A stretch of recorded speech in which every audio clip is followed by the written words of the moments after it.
Warning: animated context contains spoilers, explicit language, and general tomfoolery. Neither of our hosts are experts on any topic, and you should not take their opinions as such. Listen at your own discretion, and enjoy.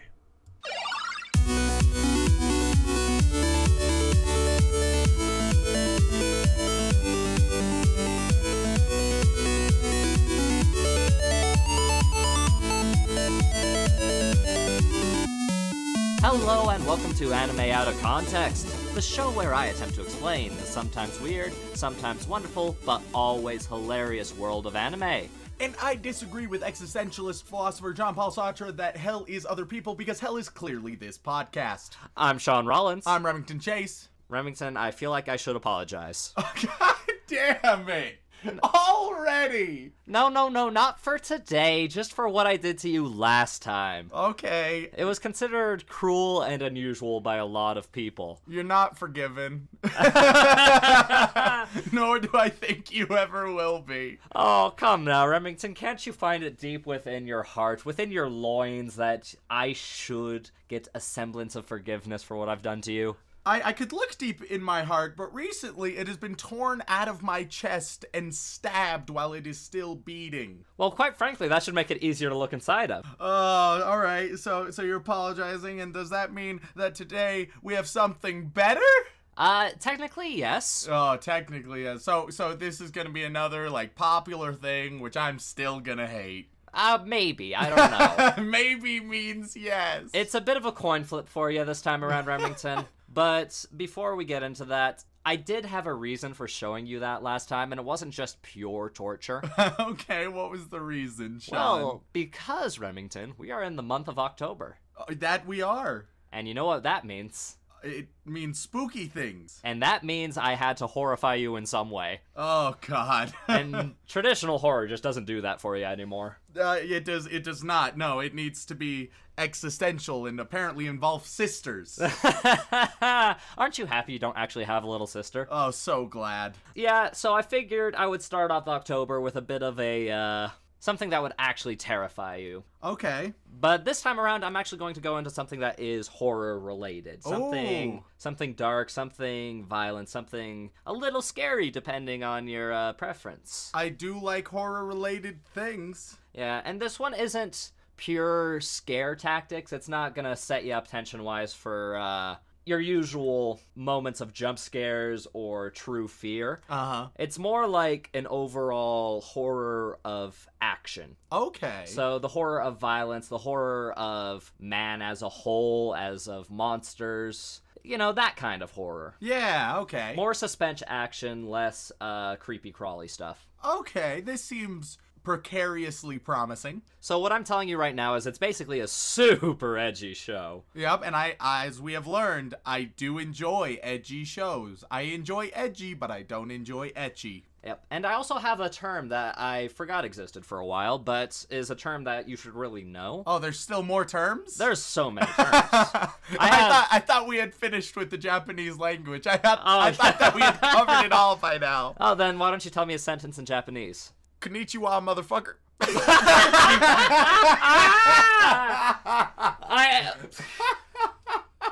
I will say that I have heard anime girls say that line. But it's technically only half Japanese. Or 1/3, depending on how you arrange motherfucker. Is motherfucker one word for you? Of course it is. Okay, so yeah, that's half Japanese, so you're getting there, bud. But alright, what's the term, Shaun? The term is called seinen. Seinen. It CNN. is CNN. Your show for news, action, and anime. This sounds familiar. No. I think I've seen this one. Yeah, no. CNN is my favorite anime. I wish it was more realistic, personally. But seinen, spelled S-E-I-N-E-N, is a genre term, or an overarching genre term, much like shonen or shoujo. Okay. So what seinen directly translates to is young men. Wait just a minute here, Shaun. Yeah? Something's not adding up. What's not adding up, bud? That's what shonen is. Well, it's more like young boy for shonen. Okay, listen here. With this, I'm already confused, and this is just shonen in disguise, and I don't like shonen usually. Oh, this is bad. So basically what it is it's the divide between shonen and seinen is the age value. So seinen is for people of age 17 to late 20s, is basically that range. So our age group, Remington. Oh, yay. So it's gonna be, well, men of that age group, I should say. So it's gonna be, like I said, a lot of action, a lot of violence, and a few adult themes. I became way less interested in this now. I figured you would, but you were looking for a term to define things like Death Note, things like Mirai Nikki. Yep. Seinen is a good term for them. Okay, those are good, but it's so close to shonen. Oh, this is tough. Yeah, and I have told you that those shows are very shonen in a lot of their qualities. Okay, I'm conflicted. Alright, so what about the show that we're actually going to be discussing? So it's going to be seinen, but what is it? So, Remington, I've noticed I've had a bit of a bad habit with this show. Oh? When it comes to animes and remakes. Okay. We're doing a remake of a fairly popular anime. Alright. Which I also think the remake is better.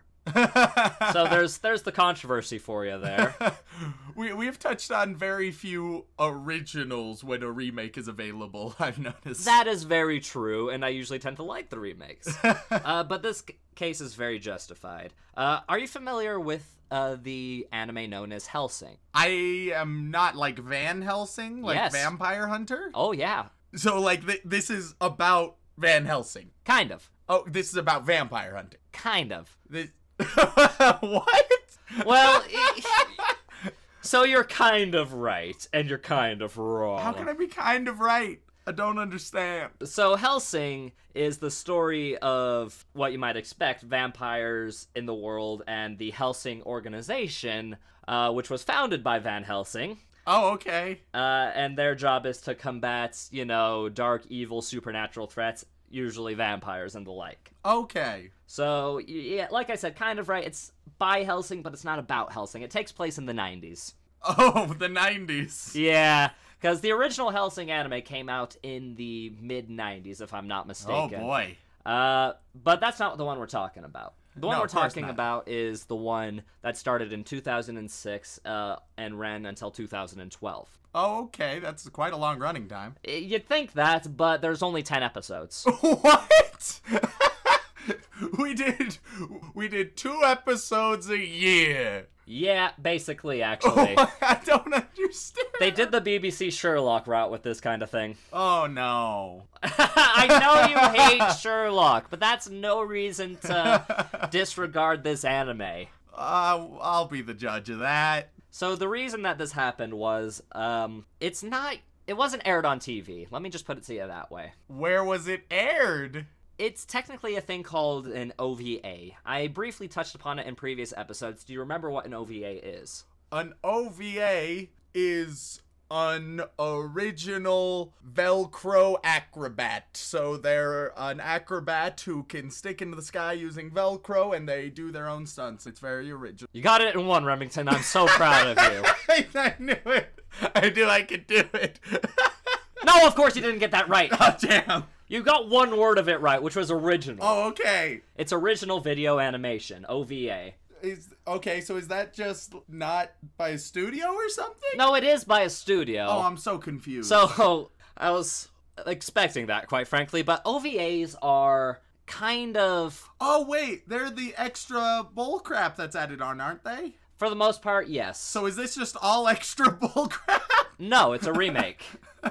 Okay. So in OVA, Remington, original video animation, it's basically a term for something that is professionally made but hasn't been aired on TV. Whether it's because it's an extra addition to a show, a remake of a show that's too violent or gory for normal TV, or just like TV movies based on anime. Okay, so we've discussed this very briefly in the context of it being like added on to a DVD release so that it can sell better. It's basically a promotional a lot of the time. And I can understand if it's placed onto a DVD. So when you say that, my initial instinct would think that this was all released just as a DVD, but it had a running time of 6 years, so that doesn't add up at all. So I have no idea how this was released. OVA is a very broad general term, but it is what it sounds like. They were kind of released straight to DVDs and Blu-rays and such, and people would go and pick them up because of their love for the original series. Just like one at a time? How'd this work? Well, yeah, basically. What? Because... Who would buy a DVD of a single episode of a show? I believe they released them about 2 episodes at a time, like you said. Who would buy a DVD of 2 episodes of a single show? Well, here's the thing, Remington. OVAs aren't restricted by TV anime rules. I don't like where this is going. So each individual episode No. is a little longer. No. It's about 45 to 50 minutes per episode. So they're really more like mini movies or your standard TV show. Kind of like Sherlock, actually. This is awful. By the way, Sherlock is my favorite anime. One of the best. This means more anime, which is significantly worse. That's not necessarily the case, Remington. We've watched shows that you've adored and loved in the past. A small handful. Yeah, and Full Metal Alchemist was one of them, and we watched 10 episodes of that. Oh, and that is the exception, Wait a minute, Shaun.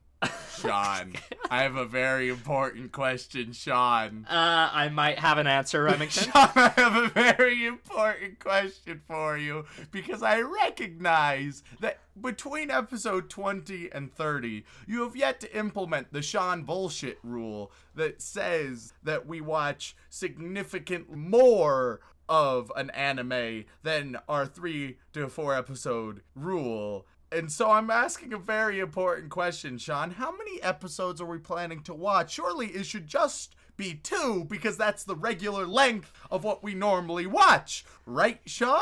Well, the thing is, Remington. Sean? You know I love you like a brother, right?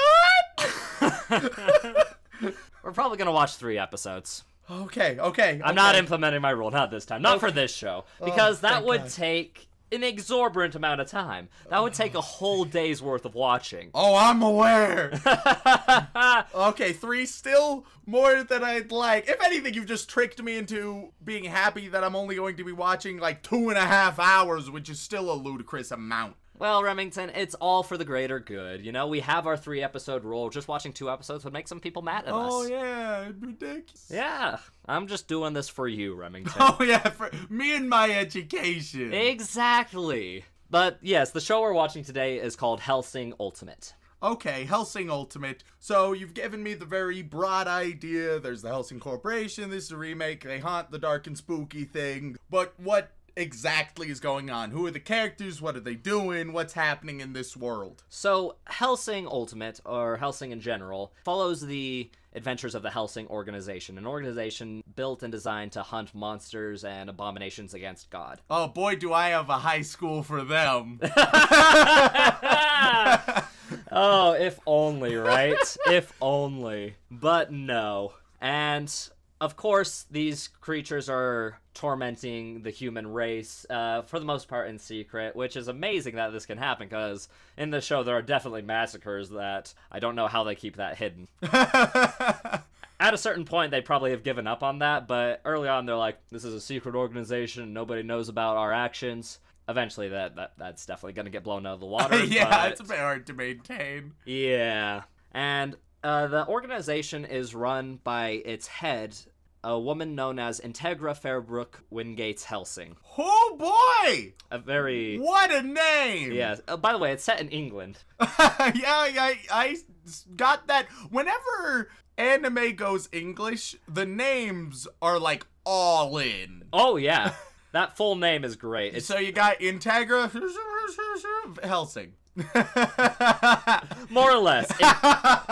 Integra Fairbrook Wingates Hellsing. Oh, Four names. This is English, and I've already forgotten. You could just call her Integra. Good old Integra. You know, because she's got a lot of integrity. Get it? Actually, well, sometimes it's debatable, really, at this point. She commands the powerful military force of Hellsing, and she spends her life fighting the undead and monstrosities. Okay, is she the main character? No. No, who needs her? She's kind of the main character adjacent. Oh, okay, so she's, like, important. Essentially, this is just like a buddy cop drama, and that is the head honcho police sergeant. A little bit, yeah. She has the great military power and government funding to, fight these monstrosities, because of course the Crown knows about it. But it all pales in comparison to her ultimate weapon. Hellsing Ultimate. Yeah. Oh, I get it, because it's the old, so funny. The vampire Alucard. Alucard. Or Arucard, depending on your preference. Of course, because Japanese. Yes. Wait, so her secret weapon is a vampire. Oh, yeah. And is the vampire a member of Hellsing? Yeah. Do they all know he's a vampire? Yeah. And they're totally fine with him being a vampire.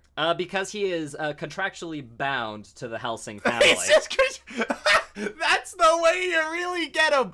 Listen, we fight vampires, but we're not savages. We aren't going to murder them. We're just going to get them in legally binding agreements to work on our side. You see, we believe they can be rehabilitated so long as all the logistical paperwork is in order. Kind of, yeah.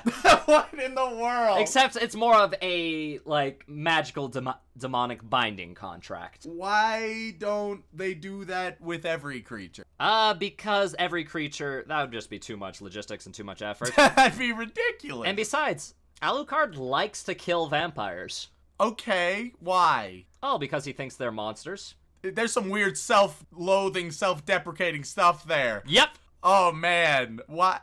I'm confused. So basically, the show is that. It's the Hellsing organization, and Alucard. Is he the main character? He is kind of the main character, Okay. yes. And Alucard's recently acquired servant vampire. Okay. So there are 2 vampires in the organization. That makes total sense. Yes, it does. Ceres Victoria. Ceres Victoria. Yep. And the show follows him battling So they want to bang. Well, no. I mean, she might. There are some of those overtones in this show, especially with the master relationship. Yeah. Yeah.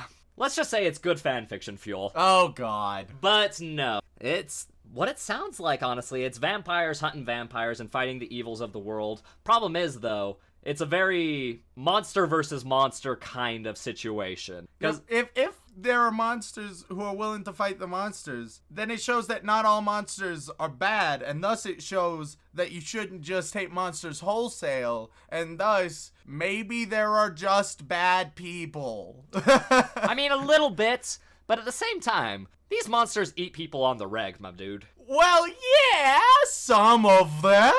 Most of them. In Now- fact, all of them, including Alucard. You know what? I'm officially a monster apologist in the Hellsing world. I am protesting the Hellsing organization for unfair prejudice and discrimination against the darker kind. I'm having flashbacks to the time you were a bit of a Nazi sympathizer. Hey, listen here. Gundam Seed, the other side was objectively better. Oh my goodness. But you're probably wondering what the difference is between this anime and the original. I guess, yeah, that's somewhat important. Similarly to Full Metal Alchemist, the manga wasn't finished at the time Oh, of... God. Yeah. Why do they do this? It's only happened twice in my recollection, and these are the 2 anime it's happened in. That's so dumb. It is. So, of Just course... go rewatch my rant from the Full Metal Alchemist episode. This is stupid. Yeah, and so, of course, the original Hellsing 13-episode anime diverges from the manga quite a bit. Whereas the Hellsing Ultimate Edition follows the manga much better in a much more cohesive way, and quite frankly, it's just a better story overall. Okay, how controversial is that opinion? A little bit. Not too bad, though, honestly. Okay, most people agree the remake is better. Yeah, because the story is more cohesive, it's a lot more interesting, it's better animated. The only downside is there's some CG in it, but the CG isn't as jarring as some other anime. Like, if you remember Mirai Niki's CG, for example. Yeah, that was a trip. It wasn't great, but it was passable. Yeah. This is a lot more passable. Like, you can tell it's CG, but it's like, okay, it's CG, but I don't hate looking at it. Okay, I feel like I have a general understanding of what I'm about to get into, and I'm very unsure of how I'm going to feel about it. Well, I'll tell you this right now, Remington. This anime is not for kids. Okay, that's a positive. It is a positive. If you are a young and impressionable youth, do not watch this. Unless you want to be edgy and rebel, then go right ahead. We have a disclaimer, it's fine. We already have an explicit tag on our podcast, so if you're that young, you probably shouldn't be listening because of our naughty curse words. But you should definitely not be listening and then watching this anime, I suppose, because it sounds like it's going to get very dark and mature. Yes, very much so. There's so much edge you'll cut yourself on it. Because this anime contains all of the following: blood, gore, swearing, violence, action, some rape themes. Ooh, man. Talks of virgin, talks of religion, talks of purging, talks of... It's got the whole shebang, so if you feel uncomfortable with literally anything, think twice. Hey, there's not much racism. What a slogan! Put that on the box! Hellsing Ultimate. There's not much racism. I mean, if you count hatred towards the undead as racism, then there's a lot of it, but minimal stuff. Which I would like to point out that my organization protesting against Hellsing definitely does classify as racism, and they can expect a letter from our lawyers. Well, I'll tell you right now, there are two other main groups in this show. There is a group called Millennium, who are kind of the big main baddies. By baddies, does it just mean they support the rights of the monsters? No, they just want to destroy the world. Oh, well, that's not what we wanted either. And then there's everybody's favorite antagonist adjacent, the Catholic Church. Just the straight up church. Yeah, the Catholic Church, yeah. And the Catholic Church, 13th Division, the Judas Division, as it were, known as Iscariot. Oh, so edgy. Yes. They're the Catholic Church's monster hunters. Okay. Well, I'm gonna throw my own organization into the fray. I would like to introduce everyone to Dracula United. Dracula United, where monsters are your friend. You are so gonna get eaten. Hey, listen here! We have a strong vetting process to rehabilitate monsters into the world that seeks to hate them out. We only accept the best of monsters. Through demonic contracts. What? I mean, sometimes you need to make a demonic contract, alright? Sometimes it needs to happen. But we fight through paperwork and words, not through genocide. The hilarious thing is, I feel like the Catholic Church would be the most offended by you and probably would take you out before the rest of them did. And once you see this anime, you will agree with me. Oh, this just seems so fantastical. The Catholic Church being intolerant. What a ludicrous notion. I know. It's almost like all of history is defined by the joke, hooray, it's the Catholic Church. We're here to save you from yourselves. Oh no, it's the Catholic Church. Oh, man. Okay, so is there anything else I need to know before jumping in? Honestly, Remington, I love this show. Oh, no. Because of how over-the-top ridiculous and edgy and violent it is. Okay, generally decent themes for me. It's gonna be a major coin flip for you. Whether or not the edge cuts you, as it were, is gonna be whether or not it takes you. Well, Shaun, as we jump in, one of the things I'm going to be strongly looking towards is the fair and balanced representations of my clients of Dracula United. Oh, boy. And with that, let's go watch some episodes of Hellsing Ultimate.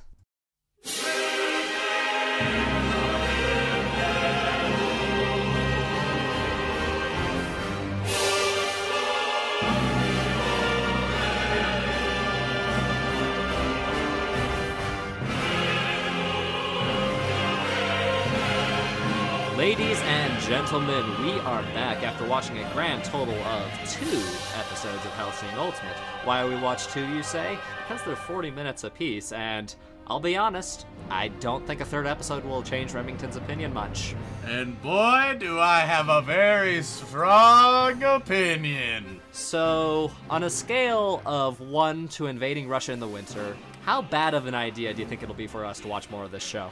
Oh, dear God, even the very thought of it hurts me deeply. And why is that, Remington? This show is beloved by a lot of people. Is it? Oh, yeah. It really shouldn't be. It's got an 8.5 out of 10. What in the world? Wow. You edgelord pieces of garbage. No. I'm getting the indication that you don't like the show very much, Remington. I don't. I think this is one of the most poorly done shows we have ever watched. Really? That's some pretty... What's the opposite of praise? Condemnation? Yeah. Pretty high condemnation. Oh, yeah. Why is that, Remington? Because almost everything was awful. This may sound familiar from last week, but nearly everything was awful. But Remington, I was trying to pick an anime that, you know, would be a bit of a break from the horribleness. I chose something that was so highly rated, was recommended to us by a fan, by the way, a person by the name of Micah. Thank you very much for the recommendations. Micah, I want you specifically to listen close, Micah. If you love this show, as apparently everyone does, Micah, thank you so much for being a fan, but why do you hurt me? Oh, Remington, I don't think Micah wanted to hurt you. They gave a lot of recommendations for a lot of different anime that they seem to really enjoy and love. Well, Micah, I don't want to say that you got poor taste in anime, but this was really bad. But Remington, how can it be bad? Oh, let's get into it, Shaun. Let's delve into it by dissecting the episodes themselves. You just want to get into it episode by episode. Well, there's only 2 episodes, but they are 45 minutes apiece, so it's pretty easy to... Yeah, this should be pretty straightforward. Alright, let's start with episode 1. In the beginning, we are introduced to a bit of a cutscene, introduction, flashback type of thing, where the head of the Hellsing organization, Sir Integra, is running from her crazed uncle, who is a little upset that he didn't get the organization after her father's death. Yeah, so her uncle is super angry. He's trying to hunt her down. I don't know how he initially lost her, but who cares? Drama.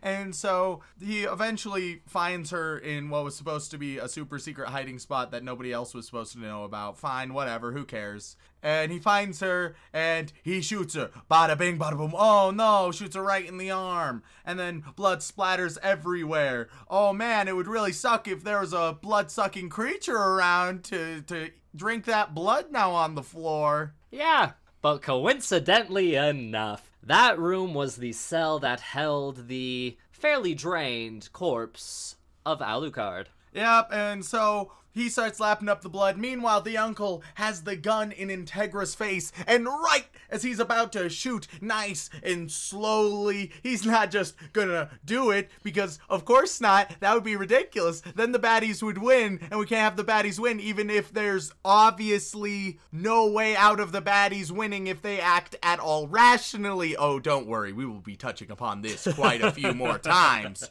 Then the vampire drinks the blood. Oh, he's empowered, he's awakened, he comes and he saves the day. Ooh. And then we cut to the present day, to a small town called Cheddar. You missed that part. The town was called Cheddar. Okay, that's nice. Yeah, in rural England, in the 90s, of course. That has been turned into ghouls by a homicidal vampire priest, because that speaks all kinds of messages. Yep, and so there's a vampire and a bunch of ghouls, and they're roaming around, and Integra's like, oh yeah, you got a vampire, and the townfolk are like, a vampire? How ridiculous! How absurd! We know we have zombie ghoul monsters, but vampires? What? To be fair, those guys were from outside and were called in to figure out what the hell was going on, and to be fair, if someone was like, hey, there are ghouls and vampires in there, you don't want to go in there, you'd think they're crazy. Why would you go in there? Well, here's the thing. I would think they're crazy because we live in a world that doesn't have ghouls and vampires and dark,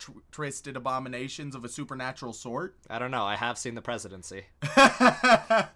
But when it is so prominent in the world that you're living on, and the 90s, this will blow your mind, had cameras? So you would have very clear documentation of multiple instances, and this has been going on for like all of humankind. So you'd think that by then you'd have a good indication. But whatever, the vampire and the ghouls are running amok. That they are. And of course, they could have sent in their full military force, which turns out to be only about 100 men, as you find out near the end of episode 2. But they have something better. Remember that vampire that she found in the basement? They're sending him in. Oh yeah, he's their secret weapon, and so he shows up, and the ghouls and the vampire have already murdered a bunch, and right now they're about to rape and murder a police girl, right? And they're like, oh man, oh boy, am I gonna rape the crap out of you. I'm gonna rape ya, and I'm gonna rape ya. And they really emphasize the raping just far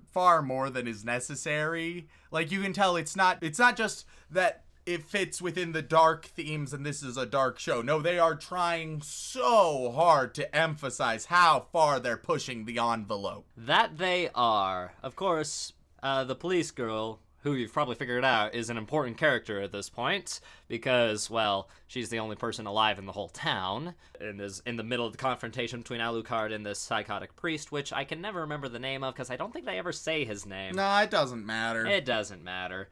Gets in the classic hostage situation, got the police girl around the throat, you got the scary vampire, of course he shoots up the vampire thinking, he's just a dude, he's gonna die. Oh no, he's not gonna die, he's a vampire. Can I just say, shooting was just the main way of killing, including for vampires? Like, we had vampire shootouts that often made me think, then why is this a show about vampires? And later it's revealed just so they can have no rules and do whatever they'd like at any given time, because who needs good motivation or plot? We'll get to that.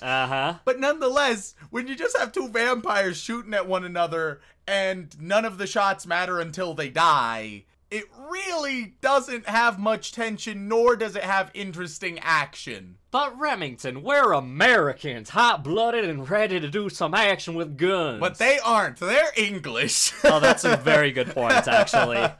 Carry on. It was just very strange. And later on, you'd get more traditional vampire stuff. But it did feel very unnecessary by the time you showed the vampire stuff, because you can just have guns. And so it boiled down to using guns is reasonable but boring, and using anything else might be more interesting to watch, but rarely is well motivated. And oh boy. Anyway, so they end up having a little bit of shootout, and eventually he kills all of the ghouls immediately. Just boom, boom, boom, shoot them all. Alucard doesn't care. And then the evil baddie, he takes police girl in a sort of hostage type position, and he's like, haha, can't shoot me now, can ya? But he does shoot him after asking a very awkward question, which, to be fair, reasonable in the situation. Hey, police girl, are you a virgin? Yeah, because if you are a virgin, then when you're bit, you get turned into a vampire. And if you're not, you turn into a ghoul, right?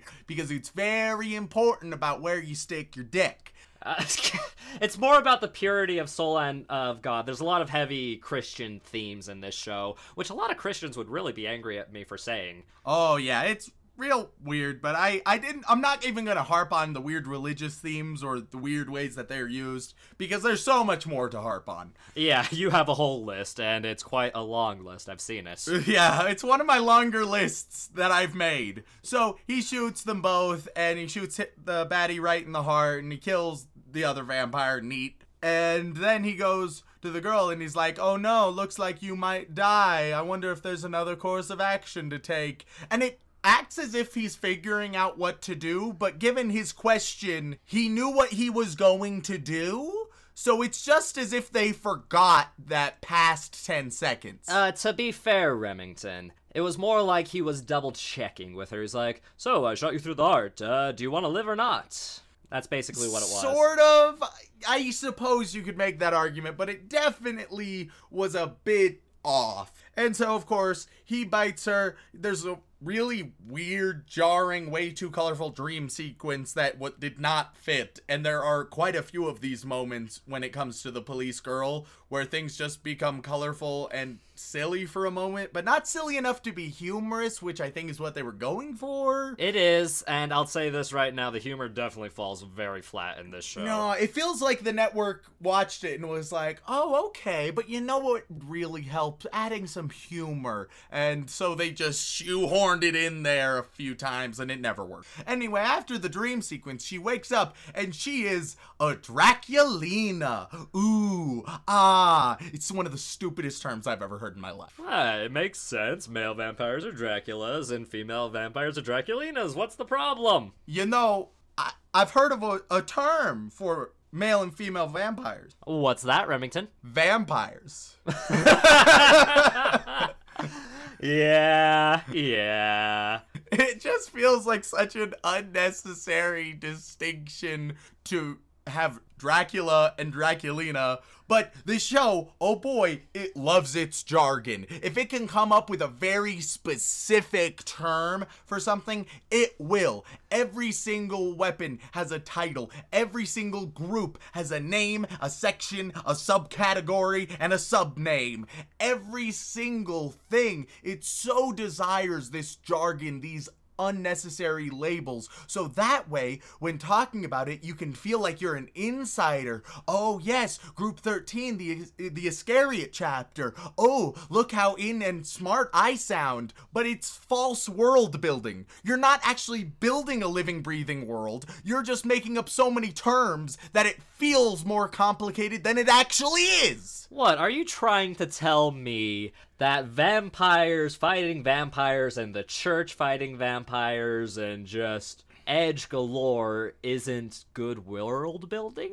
It certainly could be, but in this instance, it definitely ain't. And that comes across with all of the sub-characters too. If you're a very well done show, then you will make every death feel like it's meaningful. Even a town full of nobodies, you will feel impacted because that was a town of real people in there who really died, and you will feel the effects. Police Girl, she doesn't give a damn about her town that was just destroyed at any point that we saw. Oh, well, now, don't be ridiculous. Her two partners that were with her at the beginning were turned into ghouls. Oh, you're right. There was a single moment that she gave a darn about the massacre of everyone she knew and loved, and that's when she recognized two of the ghouls, and that was it. That 2-second span where she said her name. Otherwise, she's fine, and otherwise, every single character who dies is fine. They're not mourned, they're not cared about. It's just like, oh man, that's inconvenient. They are just bodies to be shot at. And they aren't useful, they aren't interesting. It's just so you can see the big baddies fight each other in a way that they don't fight each other yet. Well, Remington, they're great for adding a splash of color to the screen. And that is basically all. Anyway, so she wakes up as a Draculina, and she's like, oh no, I'm a Draculina! And they talk about that for a while, I guess. Yeah, basically. Inform her of her situation, then they go out doing what vampires do best, hunting other vampires, apparently. Yeah, which all of my problems listed in the first half still apply. Hashtag Dracula United, monsters are your friend. And they decide they're going to go on a little mission chasing down these two real bad vampires, right, that have been really messing things up. And so they go and they confront them. One of them runs away, the other one hides in a building. Alucard just kills the one who hides in a building. They just shoot at each other, and then Alucard shoots him better. Bada bing, bada boom. Yeah, because he's a low-class vampire. You know, third-rate, fourth-rate scum. Really easy to deal with. He doesn't even know how to heal himself, which apparently is a learned skill for vampires in this universe. Yeah, which, we'll get to my problems with that when that becomes relevant. But then you have Police Girl, and I'm not saying her name, because they've said her name exactly once. Maybe twice? Twice. I think. Oh, okay, they've said her Twice. name twice in the 2 hours that I watched. So, they always call her Police Girl, so I'm just going with Police Girl. Do you even know what her name is? Something Victoria. I don't care. It's just police girl. Yeah, that's what they say her as, so that's what I remembered. And so she's at the top of the roof, just aiming a gun. I don't know why she's aiming the gun yet, because she doesn't think she can do it yet. But she's just, like, casually aiming it. And then Alucard shows up, and he's like, all right, you're gonna shoot her. And she's like, but it's so dark, and it's so far away. And he's like, nah, just use your vampire powers. Just look into the eye on your forehead, and then you'll do it. And he's like, okay. And then she just does. And it doesn't explain how any of this works. It's just do it, and your vampire powers will work out, which was one of the most annoying things that a show can do. Hey, no, you've immediately gotten superpowers. We're not going to explain the rules ever at any given point, just so that whenever we need something really cool to happen, it can happen. Don't worry about it. And that's the problem when you don't establish rules. We saw this very well done in Death Note, where it said, here are the rules. Here they can be manipulated. And it very methodically, very meticulously played with those rules and worked within those guidelines, so you had powerful motivations within the framework of the show. Within this show, there aren't any rules. Vampires can do whatever they want at any given time. And so that means that motivations don't matter. It means that everything is based on plot convenience, because there's no real limitations, and any limitations that do occur are equally arbitrary and just as suddenly brought up to be equally convenient to the plot. Remington, I am getting the faintest hint that you are a little upset at the way the show has decided to do things.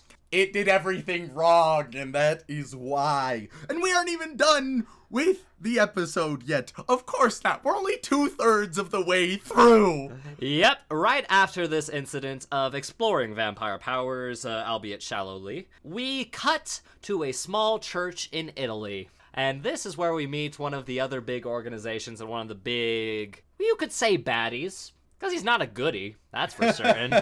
Alexander Anderson of the Catholic Church, member of Iscariot, and basically the Catholic Church's version of Alucard. Less vampire, more technology superhuman. I did not listen to a single word that was said in this scene because both characters were wearing glasses. And let me assure you, if there's a character wearing glasses, and there are so many of them, they're going to do that stereotypical anime flare where it glares on the glasses and they're all whited out. 90% of the time when they're wearing glasses, it doesn't matter where the sun is, where there's any sources of light, they can be silhouetted, but oh, you can be assured their lenses will be nice and flared up. It's absolutely ridiculous. It's the epitome of unnecessary and gratuitous tension that's just trying to look cool, but they overuse it to such a degree that it's meaningless. The scene didn't matter anyway. The point is they're going to go and try and hunt Alucard. That's it. They're going to try and kill Alucard. Well, the scene does matter because it introduces you to the character,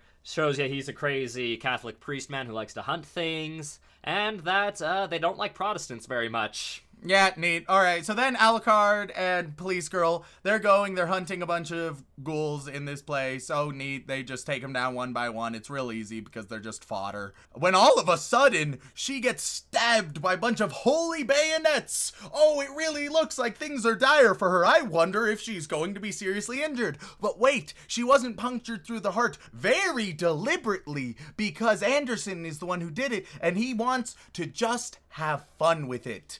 I've ranted about this motivation before. It's not a good motivation. Oh man, the villain, he's so evil that he likes to play with his food, so he's not going to kill the heroes even though he really should be able to. Why? Because he likes to have fun with it. Also known as... because we can't have the main character die even though they really should. That's what that means 100% of the time. It's happened before, I've ranted about it before, and I've yet to be proven wrong. Then he and Alucard have a fight scene. Oh man, it looks like Alucard is gonna die. His head was chopped off. He was stabbed in the heart. By all accounts, this is how we've learned vampires die, so surely he's dead, right?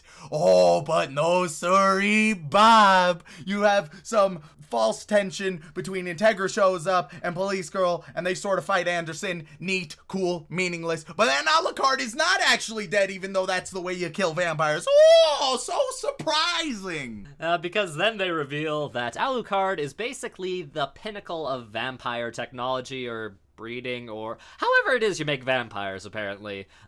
Contracts with the devil. Yeah, it's very well explained. It does get explained later on, but I don't think I could force Remington to sit through much more of the show. Hell no. But he's back. He's full power. Now Anderson is outnumbered. He's like, well, alright, I guess I'll take care of you a lot later. Because I'll tell you right now, what I love about the dub of this show, which we didn't watch because I didn't have easy access to it, is that Anderson has a very heavy Scottish accent in the show. Oh, that would be much better. Yeah, I was wanting to watch the dub because the dub is fairly decent, honestly. But, of course, I'm limited by the legal media I can afford. Yeah, and so Alucard comes back. And another issue with this is they will often attack each other, but they don't even get phased by it. When you have a character who's stabbed by 2 swords and just goes on completely dandy, well, then getting stabbed doesn't matter. When you have a character who then gets shot, but he moves perfectly fine, then it doesn't matter. So these characters are, in quotes, harming one another, but not, so it has no stakes. And I'm sure that Alucard has some great weakness, some great Achilles heel,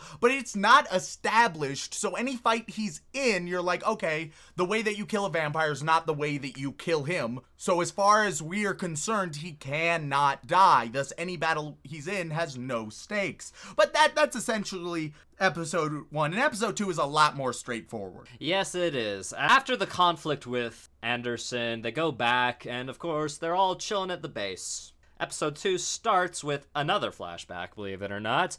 This time for Alucard himself. Kinda goes back to when he was originally defeated by Van Helsing himself and talking about monsters and some poetry is said, and nobody really gives a damn, quite frankly. Yeah, it was trying to be real poetic and meaningful in backstory. I didn't care at all. The main brunt of episode 2 is you have the Valentine Brothers, who are 2 super magical vampire brothers who show up and they're trying to attack Hellsing, which you'd think as a specialist vampire hunting organization, they should be prepared for this sort of thing. But no, they get almost wiped the fuck out. To be fair, though, before this, they had never seen an organized ghoul attack, like a military-style attack, because that's what it was. It was a bunch of ghouls in full body armor with riot shields and submachine guns, quite frankly, led by 2 very powerful vampires. A bunch of normal dudes apparently can't do much against that. Yeah, so they do the very annoying thing of the ghoul army, along with the Valentine Brothers, wipe out 100% of Helsing's little army that they have,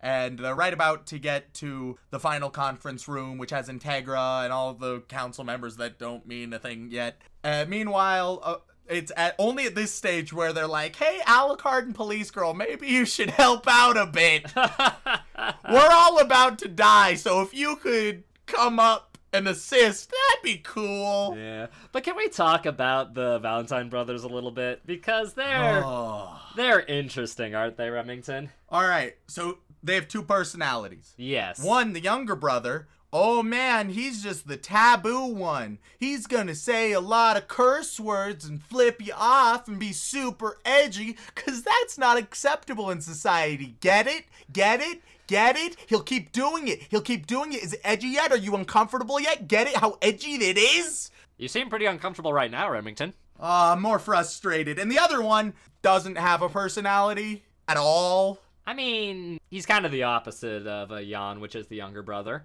In that he doesn't say anything edgy because he doesn't say anything meaningful. Oh, he's wearing white clothes. He doesn't like to get dirty. Neat. And he looked up to Alucard as something to surpass. Yada yada yada. Yeah, very bland. Yeah, he borderline meaningless. And so the older brother, he goes and he shows that he has some super wisp superpowers. He can disappear into a flash of light, go around, and then just cut everybody into a million pieces, and it's not really well explained, but he just does it, and it's cool. Oh, fantastic, right? And so he has an amazing superpower that has no rules, and so he's gonna go fight Alucard. Meanwhile, the younger brother, Jan, he goes, and he has the ghoul army, and they're marching forward, and they get confronted by Police Girl and the butler. And the butler, they try to establish, like, oh, look, he's just a butler, but he's actually a badass. Oh. Well, to be fair, in every bit of fiction ever, butlers are usually badasses, especially comic book style violent action. Yep, and of course, the butler also just has a superpower of invisible wire that he can cut things into a million pieces with at his leisure with very little rules, because who needs to know how things work? So you're saying you would have preferred it if it did the more shonen thing of explaining how everybody's individual powers work? Here's the thing. That shonen thing is often done very poorly because the explanations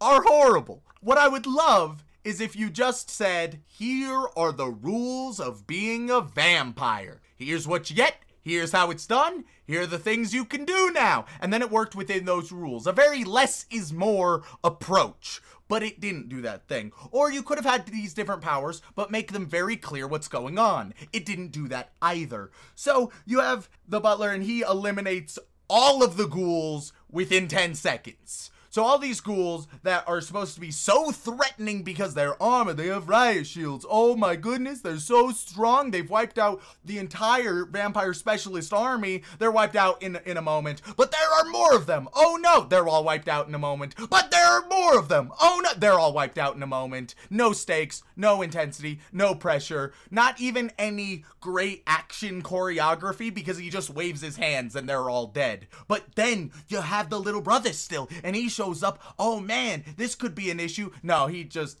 gets messed up and it's pretty clear cut. And right as he's about to die, he's like, but by the way, Alucard is getting killed by my brother right now. And then he flips him off and then he disappears into ash, and no, I don't care at all. Oh, he also gave them one last word because of his nonchalant fuck you attitude, which they did establish at the beginning, but Remington was too busy being angry to pay attention to that. He just tells them one word, millennium, so that they have an idea of who is doing the bad shit, because of course he doesn't give a shit. Yeah, but why would he give intel? Because it's convenient to the plot for the most part. And so then you go back to Alucard and Luke Valentine, the older brother's fight scene, and yet again, since there are no rules, it's just them hitting each other and not being hurt. But then Luke starts shooting the crap out of Alucard. Oh man, Alucard is bloodied. He's looking grim. I wonder if he's going to be able to overcome these. Of course he is. Of course he is. There are no stakes. Luke isn't going to win, obviously. I'm not worried for a single moment. All of a sudden, Alucard becomes this super horrendous monstrosity because he has powers that haven't been explained, because of course. And Luke, oh, he's suddenly terrified now. He's just pissing his pants, and so he runs away. He doesn't do the super speed run that he's had where he can flash from one place to another, nor does he disappear into a wisp that can super quickly disappear and not be hit. No, he doesn't do any of those things. He just casually jogs away in terror. And then, of course, he gets captured, and he gets real messed up, and captured in the horrorous monstrosity that is Alucard. Bada bing, bada boom. That's it. To be fair, though, I mean, if you were fighting a normal-ass vampire, and you were a vampire yourself, and you felt like you were doing a good job, then out of nowhere, he does a weird thing with his hands, and a bunch of eyes appear out of nowhere, and he turns into a giant hellhound, I'd be a little spooked, too, personally. Yeah, I'd probably be spooked if ghouls weren't my main friend in this world, and if genocides weren't my main thing, and if I hadn't heard a ton about horribly strong and terrifying Alucard is, and thus should have been able to mentally prepare just a little bit, I would be terrified because I'm just a dude. So it was not well established. Yet another thing that's just convenient for the plot. This show had no strong motivations. Its characters were all extremely one-dimensional and meaningless. None of them had any reason to do anything. The story is meaningless and nonsensical, and it doesn't add up. It's just trying to be edgy. It's trying to be badass in very gratuitous ways where every single character needs to be the ultimate badass. There are three things good about this show. Three, and that's it. Three? I was amazed you even came up with one. Let's go. 1, soundtrack is pretty good. Soundtrack is actually really phenomenal. 2, decent art. It gets old real quick, but it is decent, at least initially. They put a lot of effort into it. Yeah, it's decently detailed. It gets really annoying how they use light and shadows as it goes on, because they really overuse it in a very obnoxious way, but it's well done. It's the Abrams lens flare of anime is what you're trying to say. Oh, yeah. And 3, it does have recognizable character design. Now, the characters themselves are absolute trash, but their designs are memorable. so I'll give them that. Besides those three things, everything is awful. Everything? Everything. But Remington, what about the great twist at the end of episode 2? The most important twist. Yeah. Finding out who Millennium is. It's Nazis. Yeah. It's Nazis who are really into Star Wars. That's it. That's all. That's not even wrong. That's what they explained. No. They were saying that they were trying to figure out what Millennium was, and Walter's sources said that the closest thing they had was a fan club in Los Angeles based on the Millennium Falcon. Oh, okay. Millennium as in the resurrecting of a 1,000-year-old society, as in the Nazis in the Roman Empire. Yeah, Millennium, because that wouldn't be a very popular common name as just a standard word that is used very often as a name. Whatever. Everything is bad. I really disliked it. But don't you love the idea of Nazi vampires? That's a decent idea, but I don't care about its use in this anime. So you're saying if you had Nazi vampires in a completely different show, that'd be more your speed? It could be interesting. It could be well done. Already a bit convoluted, but it could be well done. I don't know. I feel like it loses its meaning after a while. Nazi vampires, because we've already had Nazi zombies for years and years. It's true. I think, long story short, my organization, Dracula United, vehemently condemns this anime for its frankly racist depiction of all monsters and its depiction of the good monsters as extremely edgy. We believe that anime on a whole has misrepresented them, both by over fetishizing them, over sexualizing them, or making them far darker and more violent than they actually are. And Dracula United, let me guarantee you, Shaun, we are going to represent monsters properly in a fair and balanced way. Quite frankly, Remington, I'm getting the hint that you might actually be a vampire, and this isn't the first time in the show that you have mentioned possibly being a vampire. And I am very concerned by this fact. Oh, don't worry, Shaun. Just one question. What? Are you a virgin? Oh, no. Oh, my God. So, ultimately, Hellsing Ultimate is not your cup of tea, Remington. Oh, no. And how do you feel about Micah now? I appreciate you as a listener, Micah, but if you could just not recommend anything more. Oh, don't You have hurt me deeply, Micah. Don't be such a baby, Remington. He only gave us 7 additional recommendations. Oh, Micah, why? And you might like 1 or 2 of them. And the hilarious thing is, if you out there want to recommend an anime, you can do that. Whether it's something you think he'll like, or something that you hope he tears apart like he just did with Hellsing Ultimate. Oh, no. You just have to send us an email. It's really easy. This has been rough. It has been a little rough, but it's Halloween month, man. We gotta think about the scary horror stuff. I gave you something last week that was very, well, horrifying to you specifically and to the most of the general populace. So this week, it made sense to do a horror anime. Something that's got a lot of gore and violence and edgy themes. I thought that would be a reasonable thing to do. But really, the horror was you having to watch it, wasn't it? Oh, the true monsters are within ourselves, Shaun, and the true monster is me allowing myself to do this podcast again and again and again. The hilarious thing is that is literally the message of Hellsing. Oh, happy Halloween. Don't worry, Remington. We still have at least 1 more episode in the month of October to remedy this horror scenario for you. Please let it be something good. It might be. Next week, our Halloween special, where we just kill me. Yeah. Live on podcast feed. It'll just be a lot of grunts and groans, and if you're not paying attention, it might sound like something else, but that's fine. It's fine. Amazingly, it might be one of my favorite episodes of the podcast just because it ends it. Don't worry, I'll just bring you back. So, Remington, I have to ask, would you like to go watch some more Hellsing Ultimate with me? Not on your undead vampiric life, Shaun. That's a shame. Thank you so much for tuning in, everybody. We really appreciate it. If you'd like us to do more, leave a review on whatever platform you listen to us on, whether it be Apple Podcasts, Podbean, Stitcher, or word of mouth is the best way for us to grow. And if you would like to send us direct feedback, whether it be a comment, question, feedback, or yet another recommendation, hopefully one that does not hurt me as much, you can send an email over onto animeoutofcontext@gmail.com. Once again, thank you so much for tuning in, and God, I think I just cut myself on the edge.